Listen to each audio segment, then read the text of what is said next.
A pleasant good night to our lecturer, Reverend Harper, and our fellow students.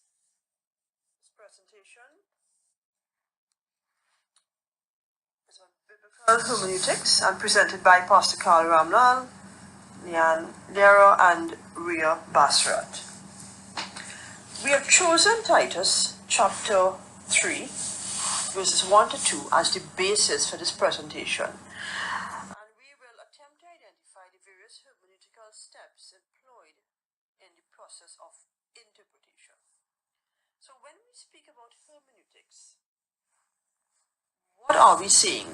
What is it defined as?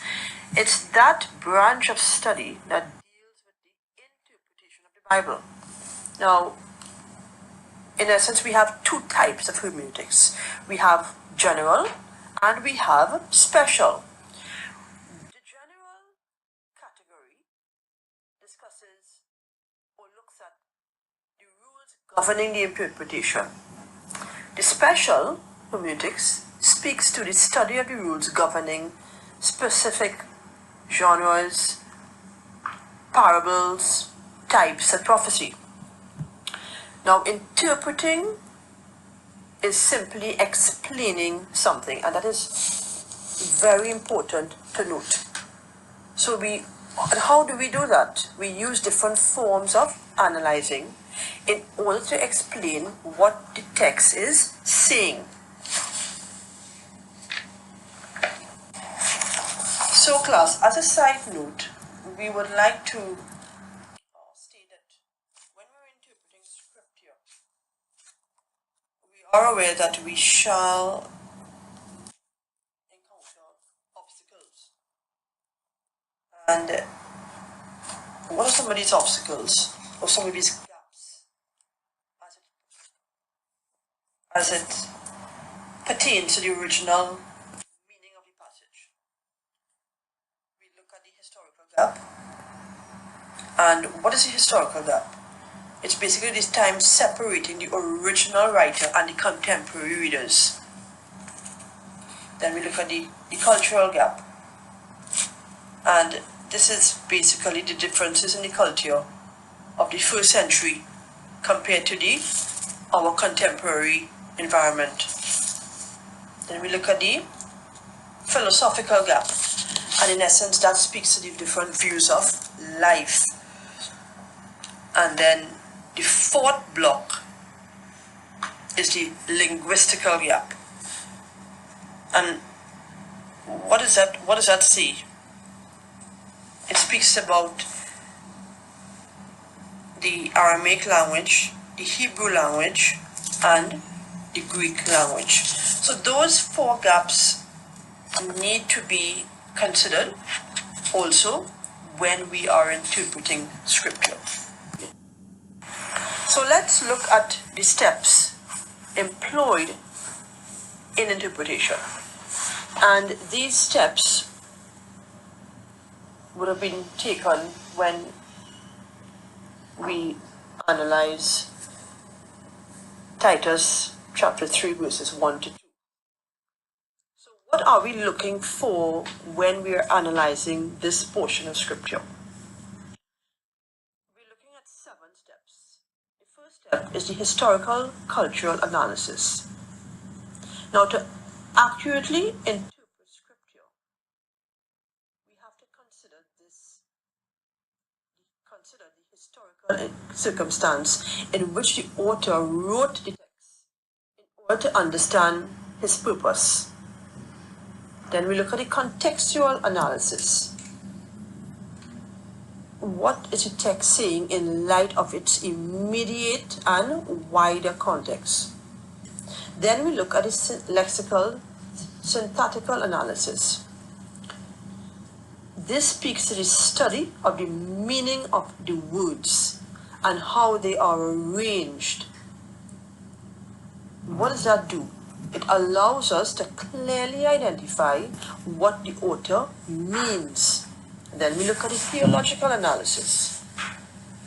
This analysis considers the theological points, and it is important to note these points which were existing when the text was written. And why do we do that? So we can understand, we have a better appreciation of what it meant for the original recipient. And it considers parallel passages. The fifth step is the literary analysis. And what does this do?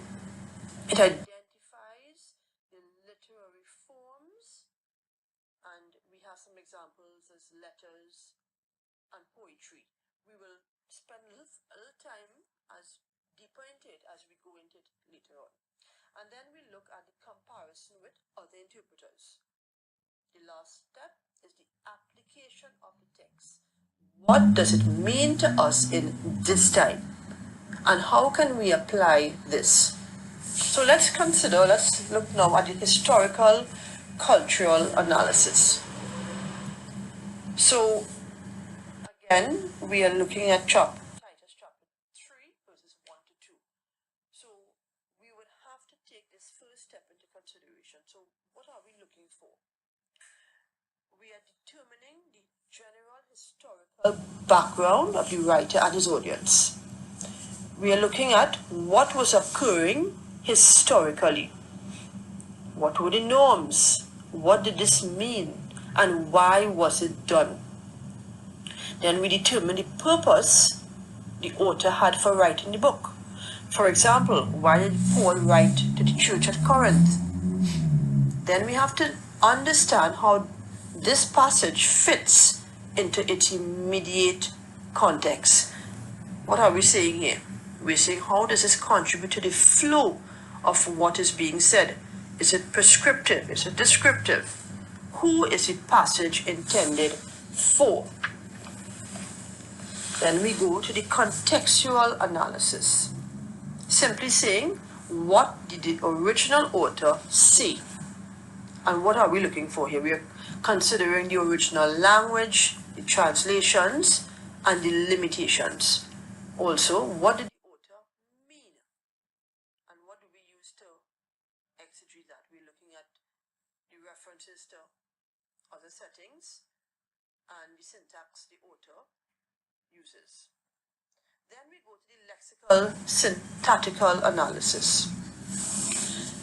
In this analysis, we are identifying the general literary form. And when we the form, and what are we looking for there? We are looking at poetry and the different expositions. We are also tracing the author's main theme. Thirdly, how does a passage fit into the context?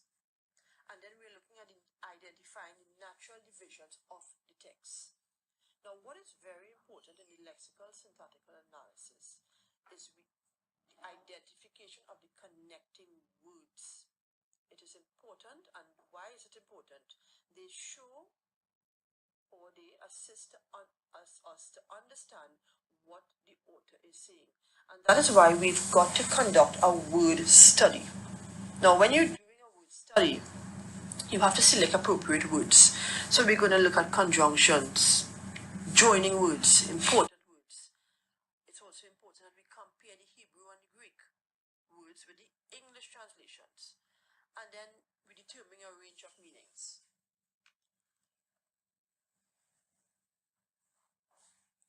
Then we look at the theological analysis.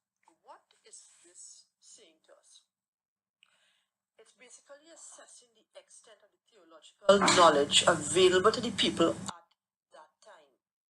Okay? It's also looking at how does the passage fit into God's total pattern of revelation prior to its writing. So when we are looking at Titus chapter 3, 1 to 2, these steps are used to interpret what the text is saying to us today in the 21st century. Well, just to continue with what we would have been saying, just to reiterate, there are two branches of hermeneutics. We look at general principles previously that we would have spoken about. Now we would look at the principles of special hermeneutics. And we ask ourselves, what is special hermeneutics?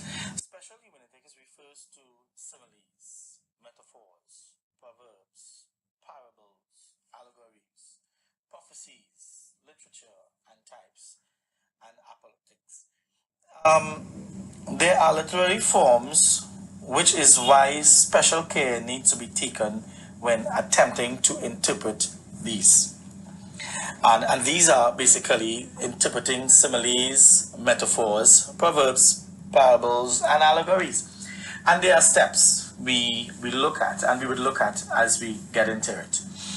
One, complete a historical, cultural, contextual, lexical, syntactical, and theological analysis. These are the types we explain, and we would have done that in general hermeneutics. Literary analysis is simply breaking down. What is literary analysis? It's simply breaking down the method the writer used to convey this message. This looks at what method the writer used, why he used this method, or forms. Sometimes the text does not directly say the literary forms. However, in this case, we will need to study the passage carefully and look at the characteristics which match specific literary forms. For example, poems are known to be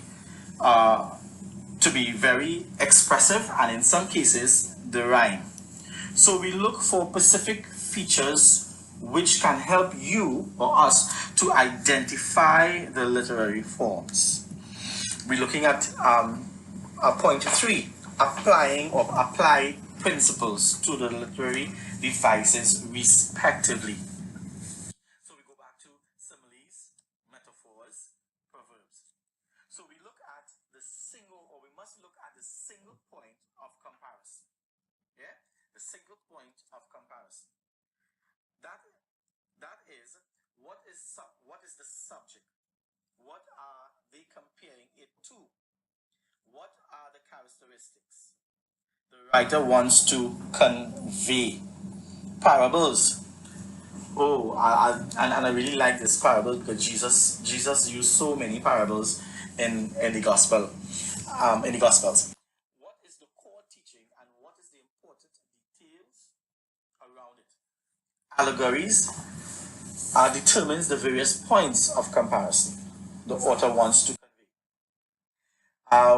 And again, let's look into this. It says, deduce your understanding of the passage. So after applying all these principles, metaphors, proverbs, similes, etc., now this would bring us to the understanding of the passage. So it helps us now to better understand what the passage is saying.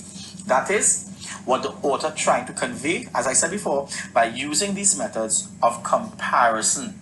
So if we as ministers doesn't understand what these passages say, we will go and we'll just talk nonsense. So we need to understand these principles in special hermeneutics, because we need to apply this in our learning, in our studies, as we apply God's word to convey salvation or whatever God wants us to do.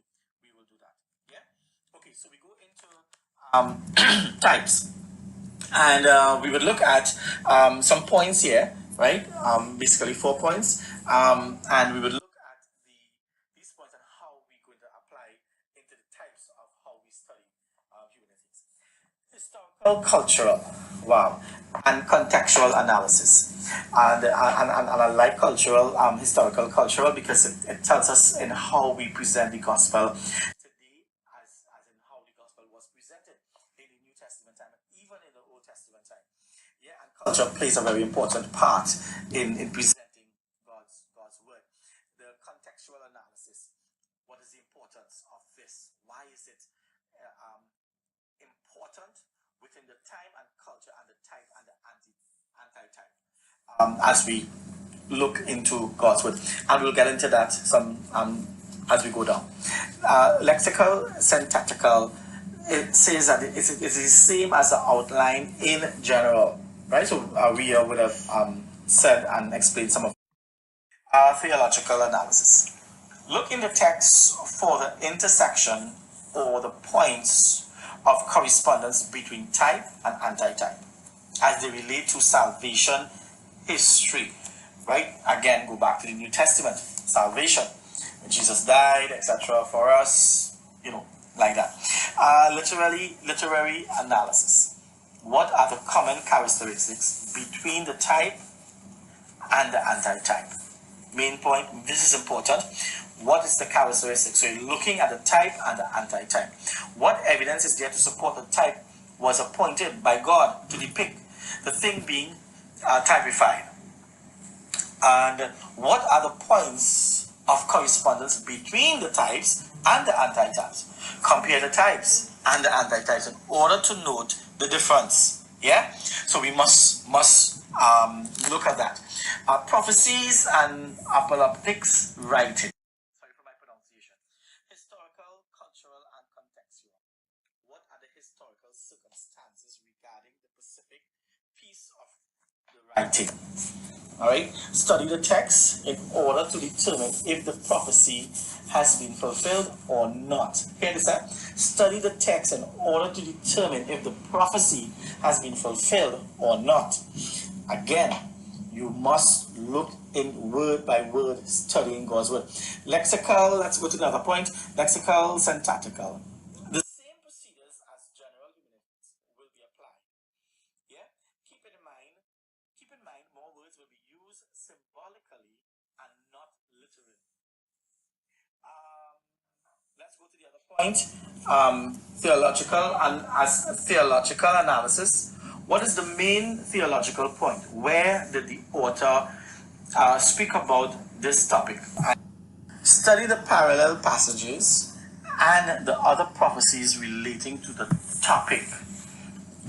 So that is basically the other passages would have talked about the prophecies that more or less relates to each other. Yeah? Literary analysis. Keep in mind, this is symbolic. Look for events or occurrence of the supernatural being, such as angels, which is intent to convey meaning. A simple story like we celebrate Christmas now, so we would read where the angels came, or an angel came in fact, and ministered to Mary about the birth of Jesus, and also Joseph. Yeah, so again, you're looking at the supernatural beings, right? Angels. Also note the unseen world in comparison to the seen. Yeah, supernatural to the natural. So that's what they basically mean here. Determine if this passage is a part of continuous revelation or prediction, and if it is capable of developmental fulfillment.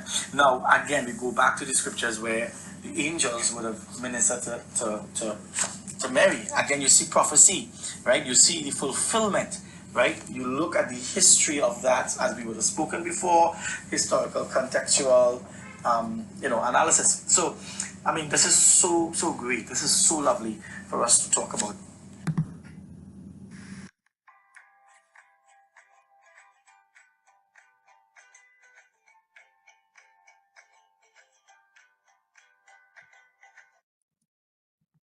First strategy is called skimming.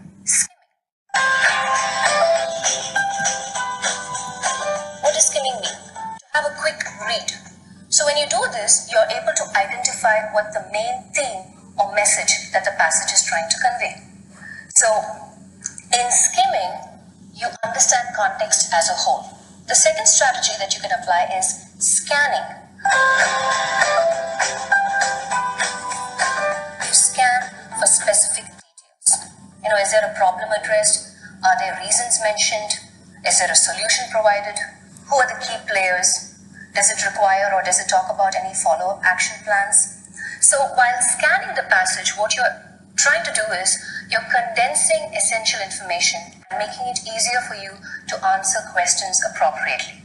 The third strategy that you can apply to master reading comprehension skills is to analyze positive or negative detailing. Well, you'll come across questions like, according to the passage, what is true, or according to the passage, what is not true. So you need to be familiar to analyze passage for positive and negative detail and read between the lines. The fourth strategy that you need to apply to master reading comprehension skills is expand your vocabulary. So knowledge on words and applying their meanings go a long way in improving your reading skills and your comprehension skills. So questions pertaining to synonyms and antonyms will no longer pose a challenge. So remember these four strategies: skim, scan, analyze in positive or negative detail, and expand your vocabulary. Okay, so I will pass over back to Ria, where she's going to speak on the illustration and the chapter that we are dealing with, which is Titus chapter 3, verse 1 to 2. Now, what we're going to do now is to illustrate the entire chapter. Titus 3, verses 1 to 2. And why are we going to illustrate it? To gain a holistic understanding of what is occurring, what is happening when we read this text or this portion of scripture. So we are considering the original language the Bible was written in, as well as other translations of the text. Now, what we have to do is that we have to read the chapter and then we reread it with a special focus. So in the first reading of the pericope, we try to grasp the main idea and the purpose, while the rereading should focus more on the supporting details. And the supporting details will entail, firstly, the historical cultural analysis. So what are we doing? We are trying to determine what was the historical cultural setting when Titus wrote this. So what do? We browse through the text to observe if any information regarding this is available. Now, in addition to this, what do? We use study Bibles. We use encyclopedias that relate to this portion of scripture. And why we do that? To gain a more holistic appreciation of the information. We also use reliable websites and books written about the book of Titus. And what does this do? This proves to be very helpful. Again, more research.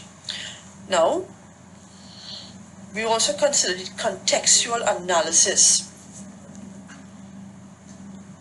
Essentially, what we're doing, we're trying to figure out what Titus was saying and what does it mean.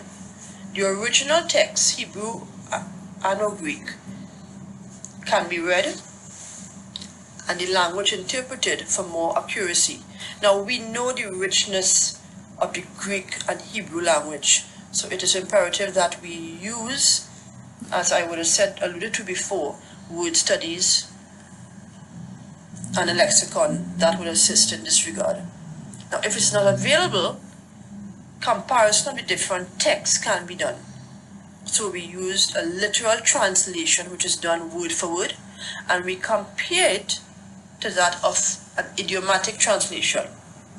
Now, study Bibles can also be read in order to gain more information and a better understanding. Now, we would have incorporated lexical syntactical analysis. Now, pay attention to the choice of your words. The sentence structure Titus employs. This can be compared to other translations. So pick out the words that are important to understanding Titus, chapter 3, 1 to 2. And what you're looking for? You're looking for action words. You're looking for conjunctions, which help us to understand what Titus means. We use reliable translation books, dictionaries, websites, as I would have said before. So we're comparing this meaning to the meaning of the word and its uses in its contemporary time. Now then we look at the theological analysis. What is Titus speaking about? He's speaking about doing good. So we need to determine the theological standpoints of the pericope. So what we do, you got to use the internet to determine parallel passages where the author or another author may have spoken about the topic and compare them. Now you notice what's going on here. A lot of comparisons are going on here. It's not only being taken from one interpreter or one translation. We also consider what the theological knowledge the people had in that time when Titus wrote it. What was being taught? What were the principles they were made aware of? How did this contribute to the text under consideration? So you see what's happening here. It's a lot of analysis, a lot of debate, a lot of searching the scriptures. Now we have to ensure that the points noted do not contradict to any existing known theological points. And why I say that, if it occurs, the process needs to be redone. We also need to compare your conclusions to work that has already been done. Ensure that these are reliable, authoritative sources. If anything contradicts, look over the process. Now, in the final application, we see that Titus, or this portion of scripture, is not a biblical command, and no behavioral expression needs to be considered. However, we must determine the principle in the text. What is the core of the teaching? Can this principle be applied to believers today, or is it only meant for the original audience?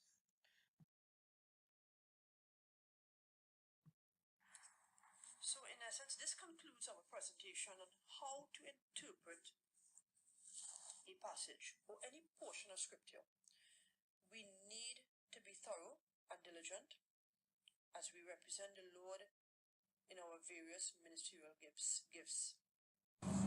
If we look at the diverse doctrines being taught today, let us take the time to be different and to do the work so that the Lord can be pleased when we stand to teach and we stand to preach. We thank you.